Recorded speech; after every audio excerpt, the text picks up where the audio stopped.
Okay, hi everyone. My name's Abby Kendall. I'm the director of the Working Women's Centre. So thank you so much for joining us today.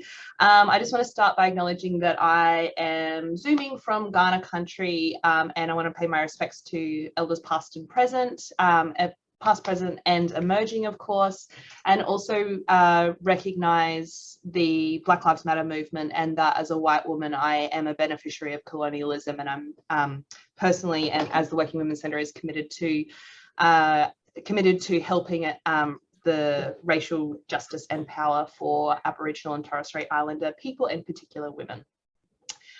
So today we're going to be talking about childcare, parental leave and flexible working arrangements. And I've got two really fabulous professors with me, a professor and associate professor. I recently learnt the hierarchy of professors. That was an eye-opener to me for sure.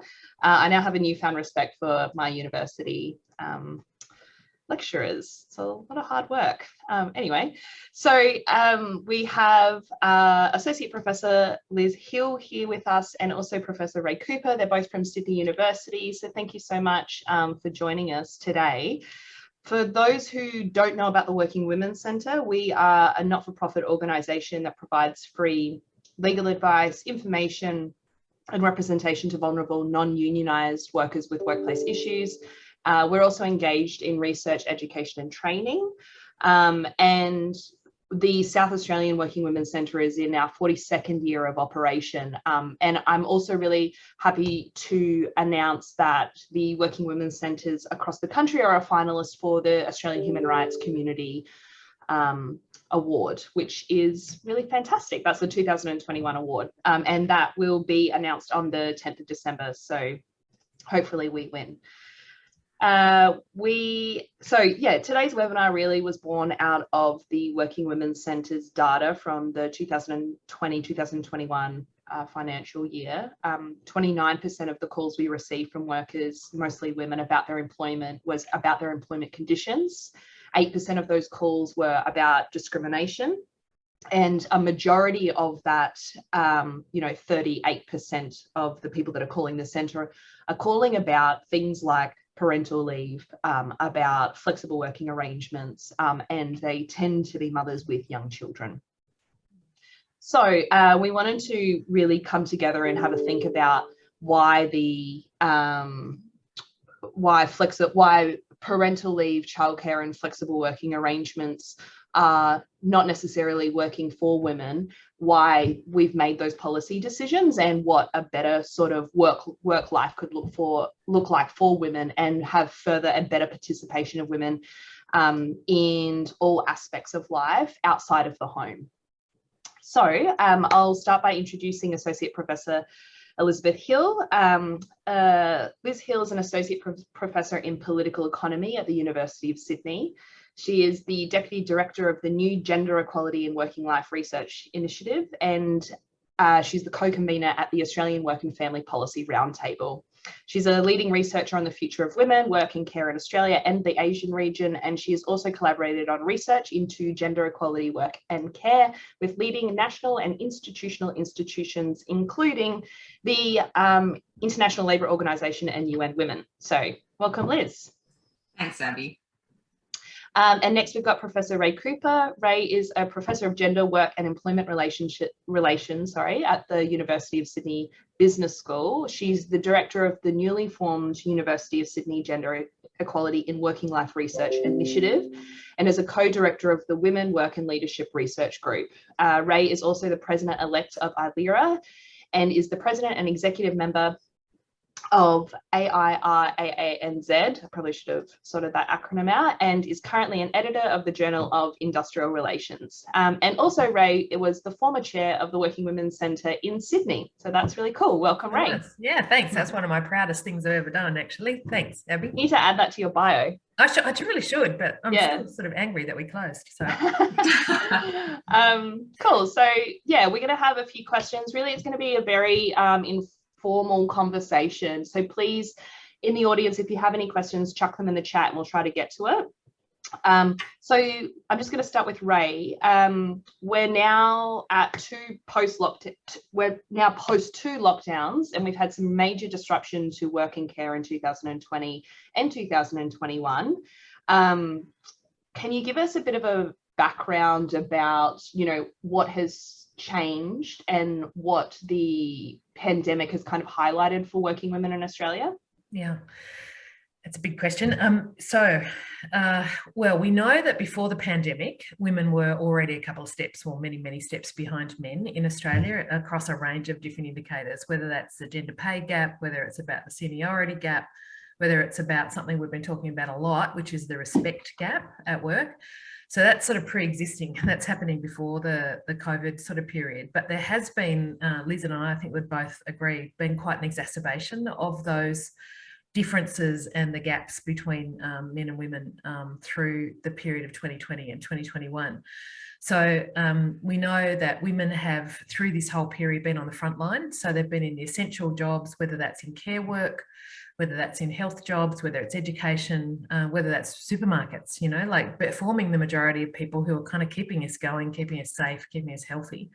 And so they've been more exposed to the virus. And we also know, Abby, and you'll know from your work at Working Women's Centre, those workers are enormously undervalued. Those jobs are enormously underpaid. So they're working really hard, but not really getting paid the money they should be, or the value that they contribute to society, right?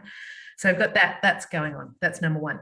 Number two, we've seen that women have lost more jobs and lost more hours than have men through the lockdowns. And interestingly, Liz has run some good analysis of the ABS data. So 2020 was very uncontroversial that women lost more jobs and hours than did men. But, we sort of all got to the end of 2020 last year about this time and thought things are looking up, we're going to get better. Hit 2021, and then you have this enormous challenge again in 21. But in fact, this has hit women harder. So it's a deeper trough. And Liz, I'm stealing all of Liz's lines, but Liz always says, this has created women who are really weary and really whiplashed from that experience between 20 and 21. It's hit some occupations and professions and sectors and geographies more than others. So in Sydney, we've been looking at the ways in which, women in the west and the southwest of Sydney have been particularly and profoundly impacted by some of these job losses and hours losses. And it looks as though women, working class women, frontline women, are actually not bouncing back as quick as others have.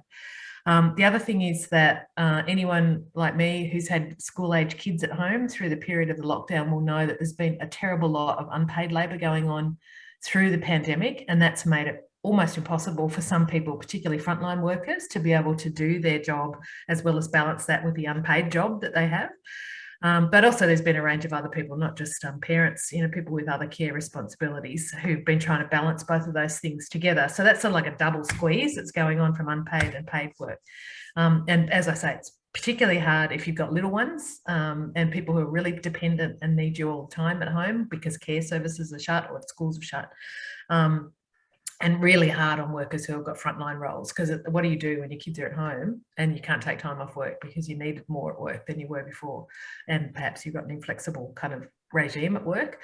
And the last thing is, we know that the pandemic has actually led to what a lot of people have been calling the shadow pandemic, and that's where women have been reporting that they are facing higher rates of domestic violence at home and higher rates of violence, but also threatening behaviour in their home. And there's been some great research by ANROS on the ANROS website about that. But also we've seen a lot of, what we can see about sort of ill health and lack of wellbeing for women. Alcohol dependence, alcohol consumption's gone up. And higher rates of mental health and distress are being reported by women as well. So putting that together about what it was like pre-pandemic and then what's happening in the pandemic means that we're quite worried about where we are now, and thinking about what the steps are into 2022 to try to fix that, I think is a major challenge. Thanks, Ray. It actually reminds me of a worker, a woman that recently called up the centre. She's a cleaner just recently got a job with a labour hire company. And she's always cleaned the same place, which is not her employer, of course, the labour hire company is. And the labour hire company like unilaterally changed her hours. So she used to start working at 7. She dropped her baby off at childcare at 6:30. Then the labour hire company got involved, changed her working hours from 6:30 through to 8:30. And therefore childcare didn't open until 6:30. She went to her employer, asked, can we change this? Like, it doesn't really matter whether I start half an hour here or half an hour there. And they just blatantly refused to provide her that flexibility. Yeah. And I think it's an interesting point, because we keep talking about how cleaners are essential workers, the heroes of this pandemic, but really what that story in itself shows that it's we are not necessarily valuing that woman's work in the same way that we kind of pronounce that we are generally for cleaners.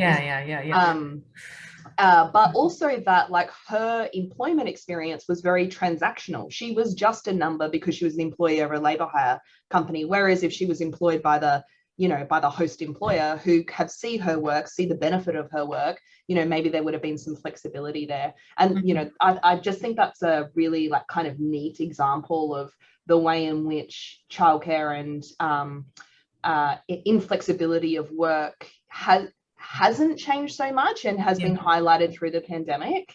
There was that great research that came out from the SDA, a couple of months ago as well, the Shop Assistants Union, which is about the increasing precariousness of employment in that sector, and how it's just at odds with what people need in terms of like schedulability and certainty about when they're working.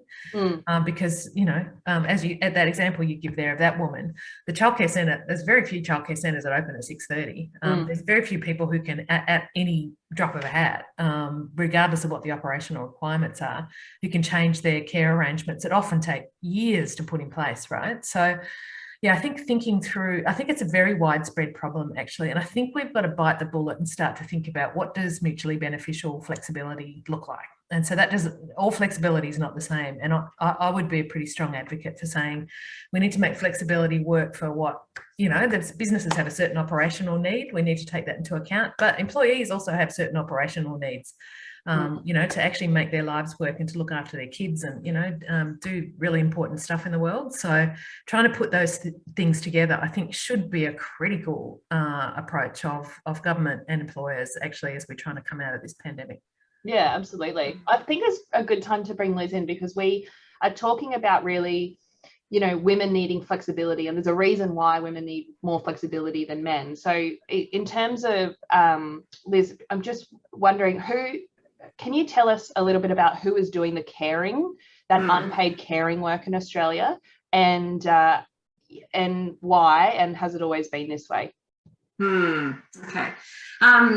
Well, your listeners will know who cares for the kids and who cares for the elderly and who cares for the disabled and the ill, both chronically ill and, when members of our family and community fall into emergency illness. And that is women, mostly mothers and grandmothers. So, and this has not changed for many, for decades. It's always been women who provide the unpaid care work in much larger amounts than men. That's not to say that there isn't a little bit of change occurring. Younger men, we see in our research that younger men are actually demonstrating increased interest and commitment to providing care, particularly for their kids. But we also see that older men, often men in senior positions, who are facing the care needs of their older parents, there's a slightly more even distribution of unpaid care for elderly parents, and some more senior men are actually confronting that and the lack of workplace flexibility that inhibits their ability to do that at that end. So there's kind of moments of changing attitudes, but if you look at the aggregate data, it is absolutely women and it is absolutely mostly mothers. So, if we're thinking just about, particularly about kids, it's parents are the primary carers for kids, particularly mothers, but also grandparents are very involved. So outside of parental care, grandparents are the next most favoured form of care for kids, particularly for those that are little, so the kind of 0 to 2-year-olds. And also for school-age children in those early years, 5 to 8, that kind of, infant, what we used to call infant school, standard 1 or 2, whatever it is now. So they're really involved in the kind of the before school drop-off or the after-school pickup. But then in terms of when families aren't available to care, as your case of the cleaner, then it is our formal childcare systems, our early childhood education and care systems. And within those, we see 2 to 3-year-olds. They're the group that are most likely to attend formal childcare.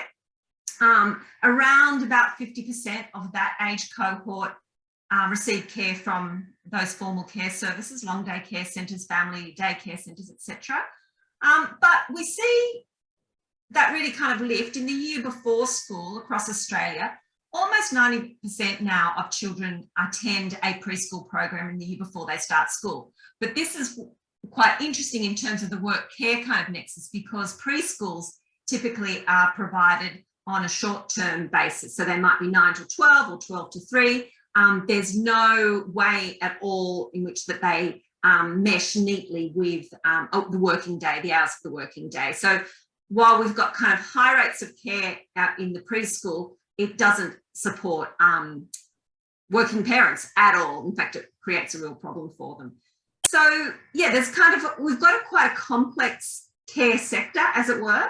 And I guess the other thing to say is that once we're using formal care services, again, it's women who are, 96% of ECEC workers are female. So again, you're cared for by the female members of the household predominantly. And then if you go into formal care services, you're most likely, absolutely, almost exclusively to be cared for by a female worker.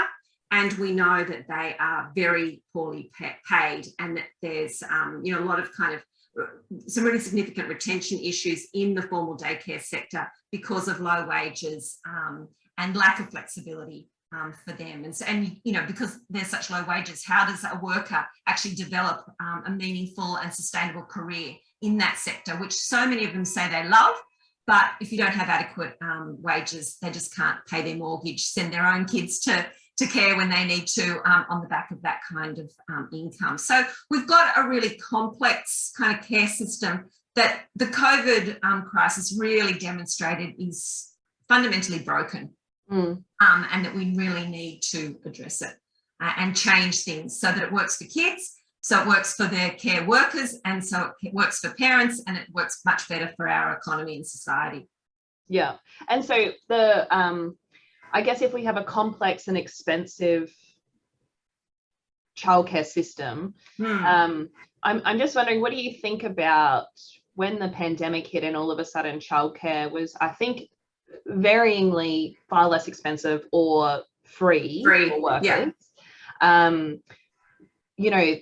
People started to talk about how great that was generally for the bottom line of their family, the family's back pocket. But also we know that 1 in 3 women stop working because they can't afford childcare. So I don't know, when you balance those two things up, what's really stopping us from having a system that's not complex and actually works for families and women? Why are we still doing this?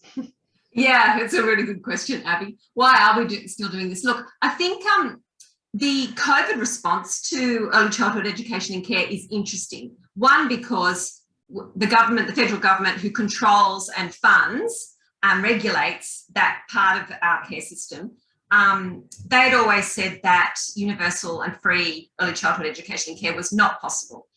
In the context of COVID, they suddenly decided, oh yes, it is possible, because actually we need those services open so that essential workers can continue to go to work and help us, combat and manage the crisis. Mm-hmm. So, but the other thing that also that moment showed us was that there was kind of conflicting policies. So on one hand, they made it free, but they only made it free for several months before they brought back the old Commonwealth childcare subsidy system. The other thing was that JobKeeper was withdrawn. That early childhood education and care was the first sector from which JobKeeper was withdrawn. So it was provided in the initial kind of rollout. However, because quite a significant proportion of our ECEC workers are on temporary visas, they were not eligible. So that really kind of started a bit of a workforce crisis within ECEC. It became free. That was great. People were able to use the services, and we all were very thankful.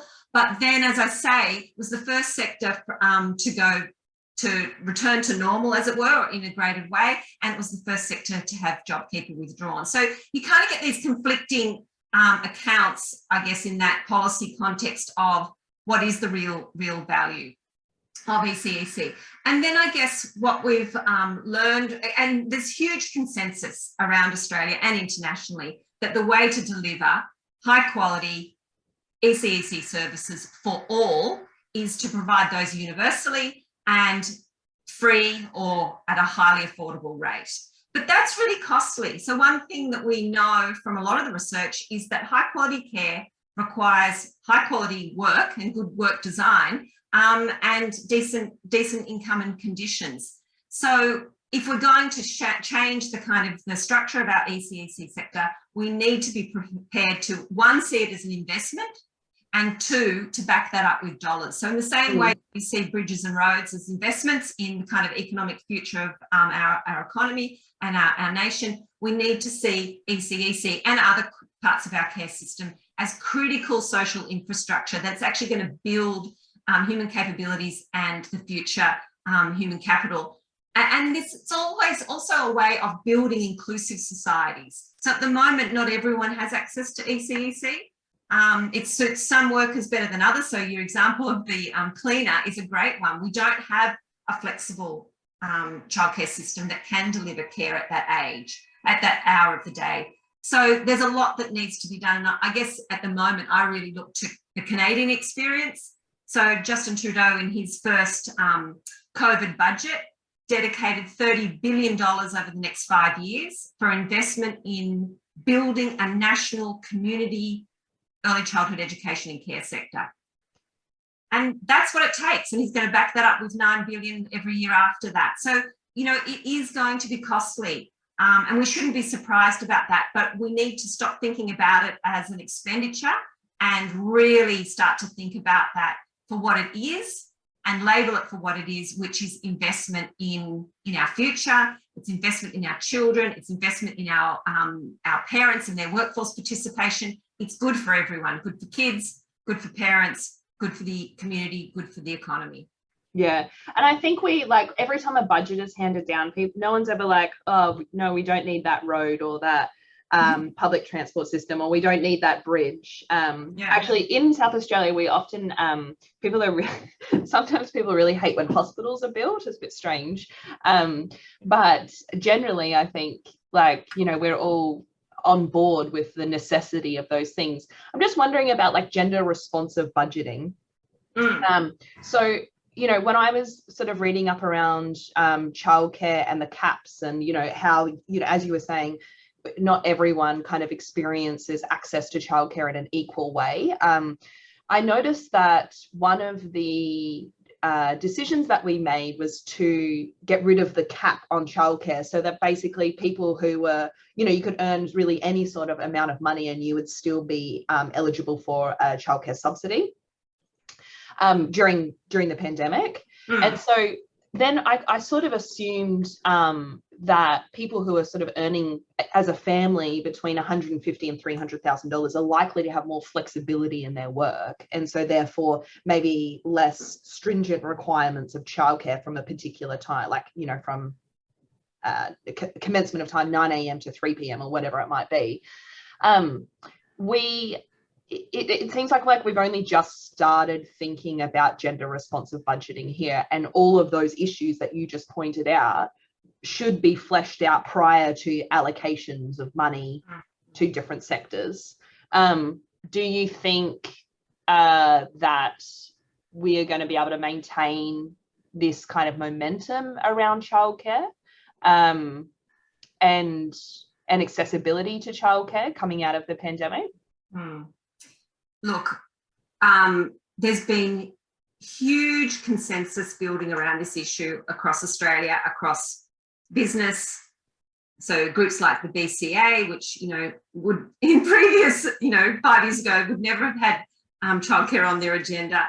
Yeah. CEDA, of course, ACOS is concerned about it. But so public, private sectors, civil society, researchers, there's just a really solid consensus about the need for Australia to invest in a universal, free or close to free ECEC system. So I think, and we've got all the research evidence. We've got excellent Australian and excellent international research evidence that demonstrates the benefits of doing that. And we've got federal governments and state governments that are calling out for women's increased participation in the labour market. As I always say to them, there's an equation, there's work and there's care, and you can't get increased work participation without addressing the care question. And I do think as we're getting a kind of a shift in generation, so in New South Wales, we've just got a new Premier and a new Treasurer who are 40 and under. For them, even on the Conservative side of politics, childcare is a no-brainer. They've got working wives and partners.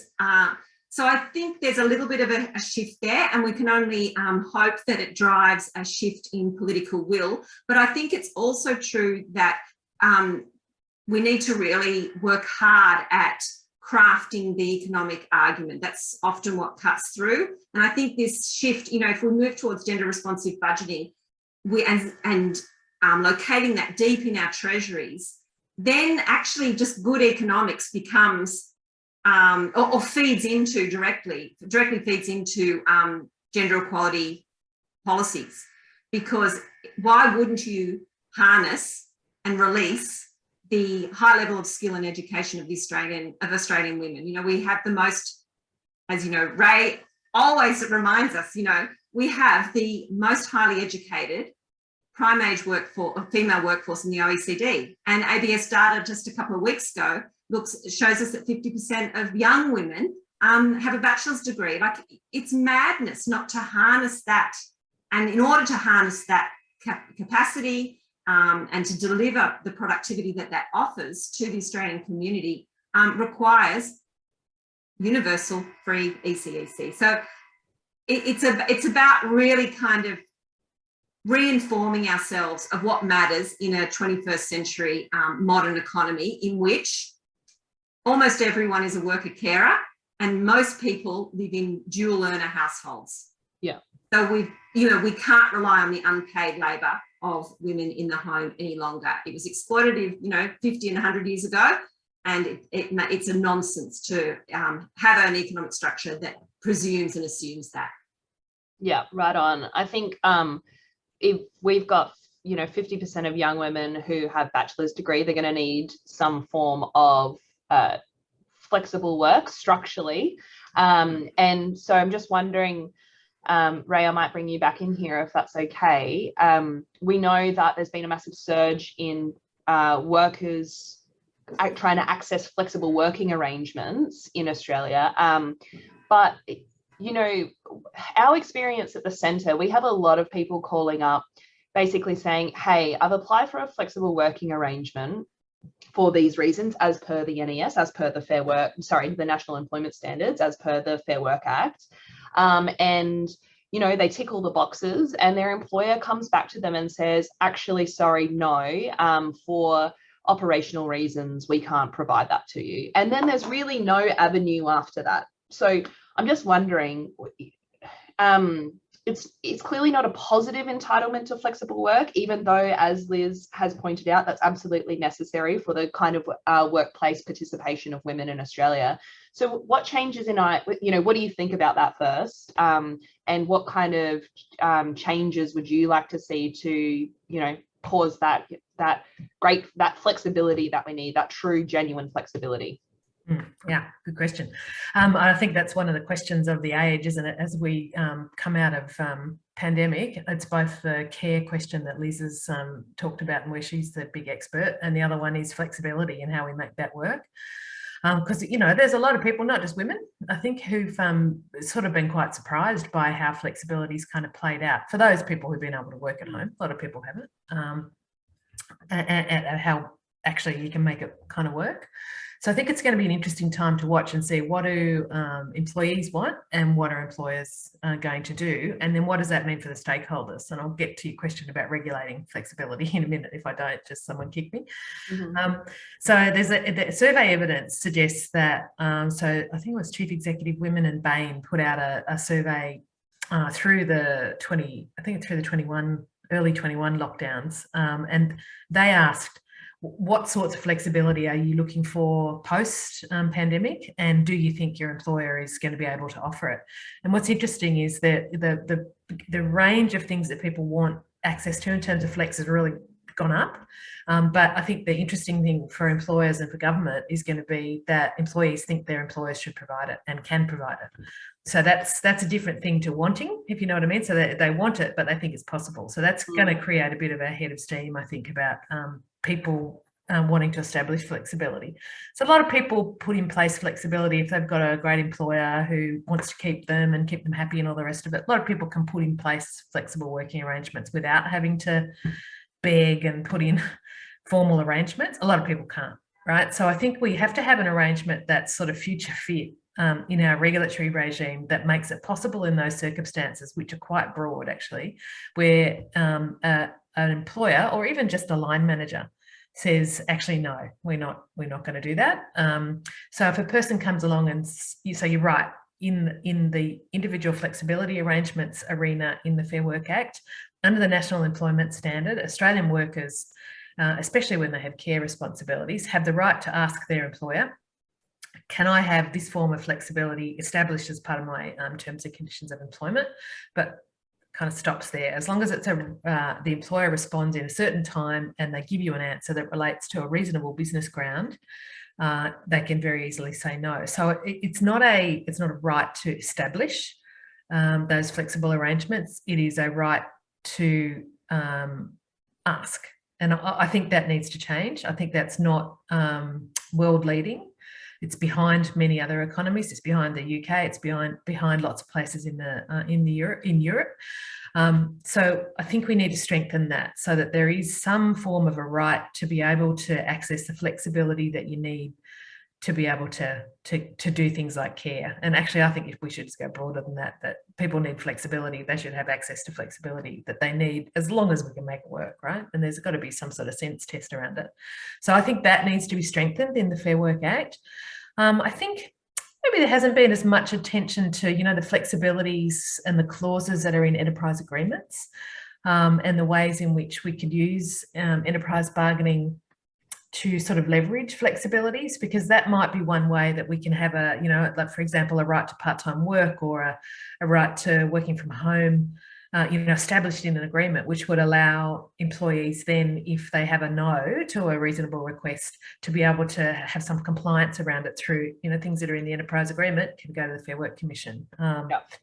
It's often an expensive and an onerous process, particularly, as you all know, for women who are unrepresented to do that kind of work and advocate for themselves. But we need some more work around that. But going back again to that SDA research that came out a couple of months ago, I mean, there's a real need for people want flexibility. People want a good form of flexibility that allows them to be at home when they need to be, when they can be, and to work when they can organise it. And I think we've seen that we can kind of make it work. Workers kind of pretty much try to work out what's possible in their workplace. So I think there's a lot we could think through, and I think a good place to start is that minimum standard around the individual flexibility arrangements in the Fair Work Act, National Employment Standards. But I think maybe there's other ways we could think it through as well. I've heard people talking about whether we should try to establish some kind of right to care, which is less about what happens in the workplace, but that people's rights as parents or as carers of people with needs, disability or aged, infirm, circumstances, whether there's some way that we can kind of acknowledge that a little more. But I think, look, whatever that needs to happen, but whatever happens, I think there's going to be more pressure. And it certainly is the case that this kind of begging for flexibility is not going to work when you've got a very broad-based interest in establishing more flex. Yeah. And Abby, I'd just add that if we move to thinking about all workers as worker carers, i.e. as full human beings, people with lives beyond the workplace, if we do that, then the question of flexibility moves to being a core issue and not a residual one. So, all the kind of regulatory efforts are about, there's path dependencies around these things. It's kind of like an add-on. Well, it's an exception, isn't it? It's making an exception for the person who's got the different thing, but it's actually everybody, right? It's everybody. So I think I really think we've got to shift to reconceiving who we are as workers, that we're not that we don't leave the rest of our life and just come to work and then return to it. We actually bring it all into our workplace, and we take our workplace into our lives as well. So if we actually kind of see everybody as full human beings with a range of responsibilities, desires and needs, then our regulatory system can locate what's required at the core. And I think that deals with all these kind of problems around, weak compliance and all of that, because it just becomes mainstream. And then any employer that doesn't do it is that they're the outlier, not the. Well, that should be the exception, right? So there should be much more of an if not, why not kind of a situation. So let's see where you make it work. Let's see what what might be possible, what we could come up with that's mutually beneficial. And then if it's not going to work, like just really properly show why not, and then actually establish that to someone who's not yourself, right? Establish that to an external body, or establish that to someone who's going to then be able to make some decisions about it and arbitrate, right? Yeah, I think that's... And not all sectors are the same. So I was just going to say, not all sectors are the same, and some are genuinely hard. Yeah. The example you started out with that cleaner, that is easy to fix. Yeah. And even the fantastic, depressing research from the SDA, if you just reorganize the work, you don't have to be chopping and changing shifts so often. There can be a more kind of a systematic approach. So there are spaces where change would be easier to make, and there are sectors and workplaces where it would be more challenging. But again, let's try. That's right. And look, sorry, Abby, we're just going to keep talking and I love it. Buddy occasionally. But it's funny, isn't it? Because I remember when my kids were little, I don't know if you're the same, Liz, but it's a really vulnerable time as well.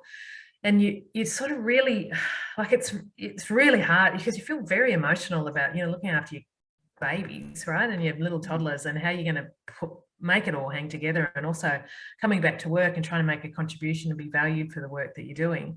It's a really difficult time to be really, you go girl advocating for yourself, isn't it? So like, I think having a strong floor of rights makes that easier to do, and having more information out there for what could be possible, but also having a process that we follow that's really clear, that's understood by businesses, are understood by line managers, understood by workers, understood by unions, will help the process, I think, and would help it from being something that's managed by individuals, and moving more into this frame that Liz is trying to advocate for, where we just assume that people have these needs, right? And we assume that it's tricky to get all these, things in a row. It's the hardest time I can remember actually at work, trying to work out what days you needed to be there, when you had the childcare, how you could possibly move. It's like Tetris, how you can move things around and be at the right spot. And it's not always just for, people often give you the example of needing to go to the school assembly or something. It's often not like that. It's often you actually don't have childcare on the day you are working. How do you do that?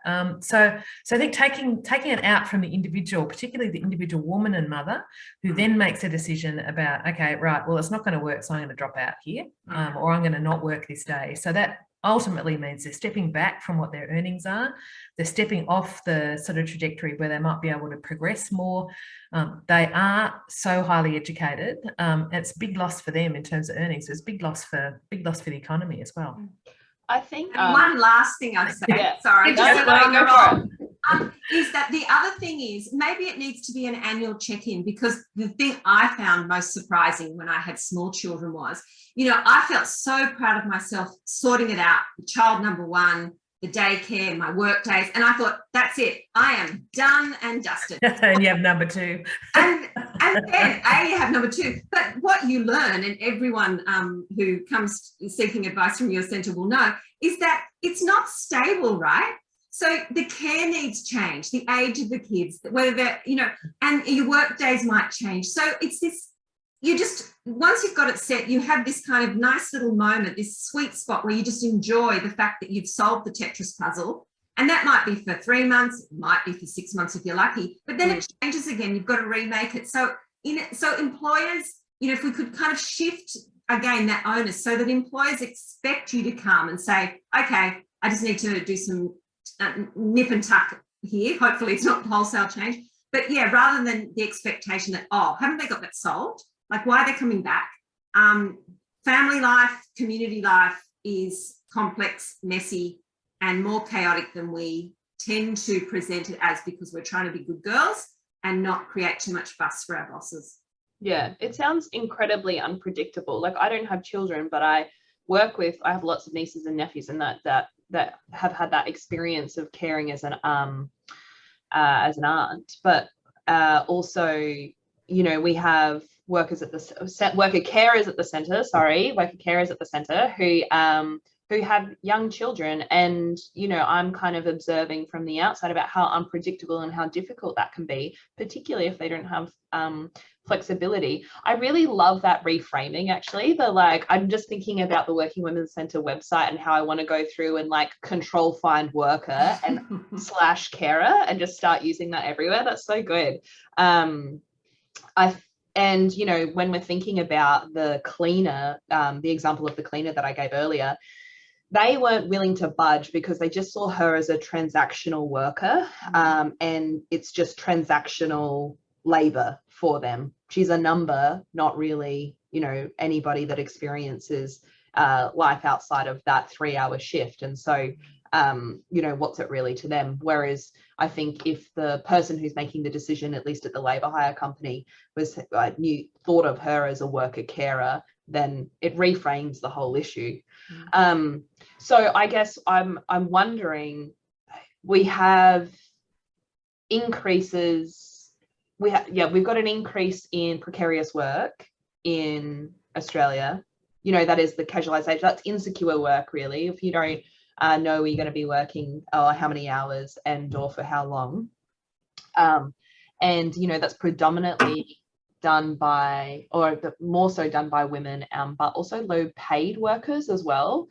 So how are we going to maintain like our community's want and demand for flexible work and better conditions and better pay if actually we're moving into this work life where people don't have bargaining power to be able to put their hand up in the workplace and say, hey, this is what I need, this is the flexibility I need.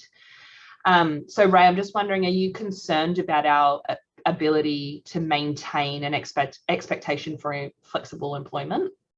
Yeah, well, flexibility is a bit freighted, isn't it? So flexibility's, you know, I do a lecture every year in my classes on flexibility, and, you know, every time I search for an image on flexible work, it's always someone doing yoga on top of a mountain, or, you know, something like that, doing something that looks like something I'd never do, but looks love. Looks fun, you know. Live life. What is it? Live, love, life, love, live. Whatever. Oh no, life, laugh. Whatever. Those things that other people seem to like. But it's sort of not really like that, the flex at work, for, you know. So you got, on the one hand, you've got people, you know, like, I'm a privileged person, right? I'm a white middle class woman who's working in a, you know, standard employment, full-time work, in a sort of, you know, semi-public sector kind of role, and I've got a bit of market clout, right? So if I say I want to work flexibly and this is what I'm doing, I kind of pretty much, that's what I get to do, right? That's very different to, you know, my kids who are working flexibly, who are working, you know, casual jobs or, you know, whatever, and they pretty much are labor. So labor dropped into the you know, to the roster, and they're there when they're there, and, you know, when they're not there, somebody else will be there, you know, like it's, and they have less capacity and less sense of themselves, or their ability to go, no, I can't, that doesn't work for me, right? And I'm constantly talking to younger people about how you might be able to approach those conversations with employers to let them know that they have other things going on. So I think we need to start to dig into that concept of flexibility. In fact, Liz has got a really great book coming out soon, and she asked me to write a chapter in this book about flexibility, and we broke that down with my colleagues Frances Flanagan and Mariah Foley.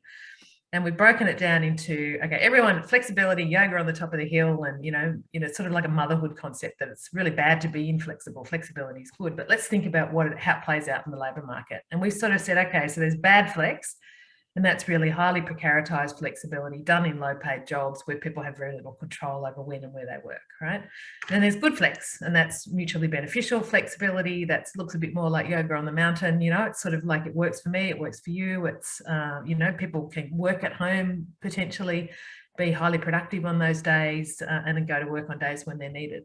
So it's about trying to get a bit more precision about what we're actually talking about when we're talking about flexibility. And I think that good flex, bad flex, or maybe employer-oriented flex and worker-oriented or mutually beneficial flex might be two different ways to think about it. I think we need to start to bite the bullet and stop that sort of washing of the whole lot as one whole thing. But I do think we need to start to rein in the bad flex a bit. We have a very, very highly flexibilized labour force.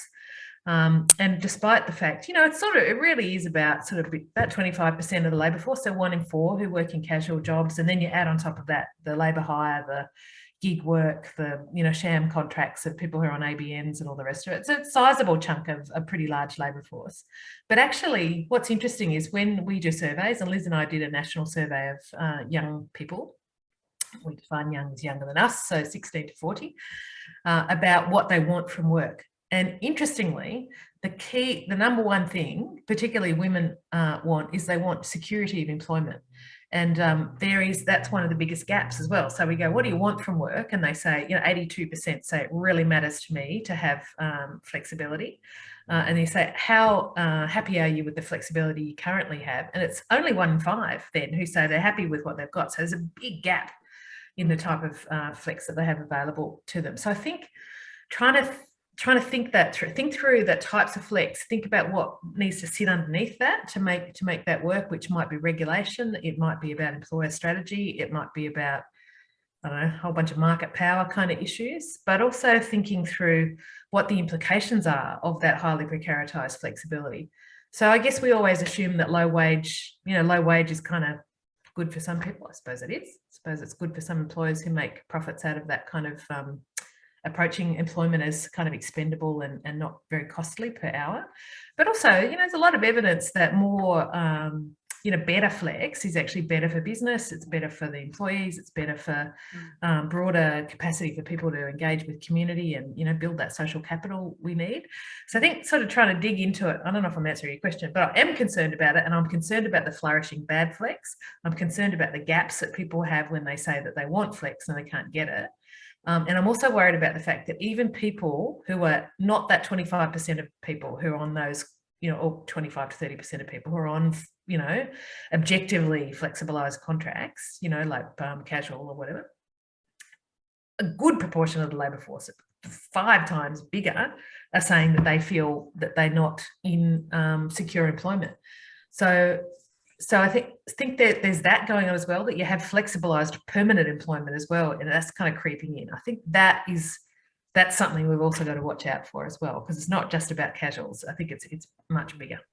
Yeah. Mm-hmm. Did that in any way answer your question? Yeah, definitely. It did. I gave it a go. That was very good. Liz, did you want to add something? Just the other thing to really kind of caution at them at this point in the kind of COVID recoveries, there's all this excitement around the natural experiment of flexible working, and particularly work from home. And so a lot of companies and employees are looking to what 2022 might look like. And I think just to be really mindful of both the opportunities that crafts and makes it presents to employees and employers, particularly for men who have worked at home and the sky didn't fall in and the work was done, and they actually quite enjoyed seeing their kids at lunchtime or when they got home from school or whatever.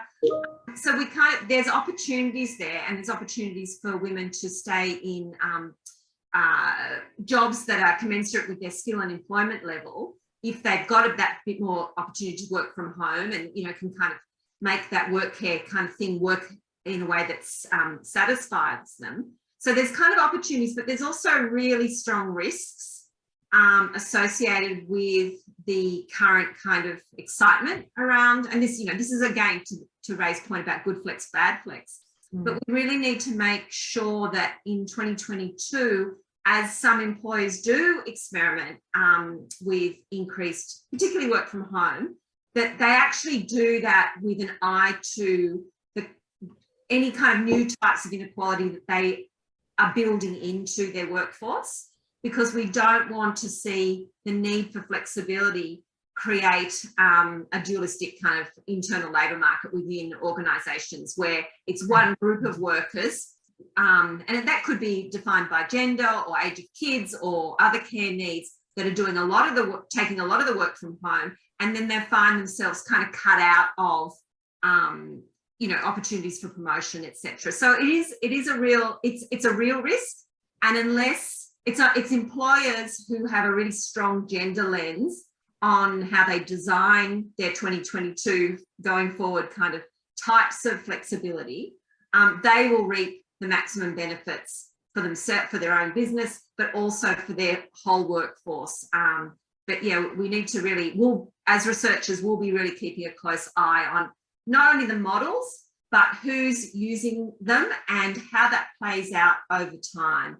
Because one thing that we're also concerned about is that after the 2 years that we've had, even for women who have made it through by the skin of their teeth, done all the homeschooling, done all the, not seeing their aged parents, worried about them in aged care homes for, months at a time, kind of got to the other side, survived, the weariness and the exhaustion.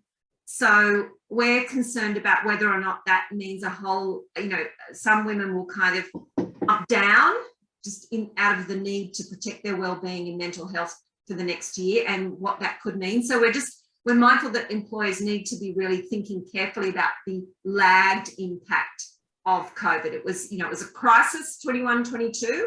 We're hoping it doesn't return to full-blown crisis next year, but there is a residual.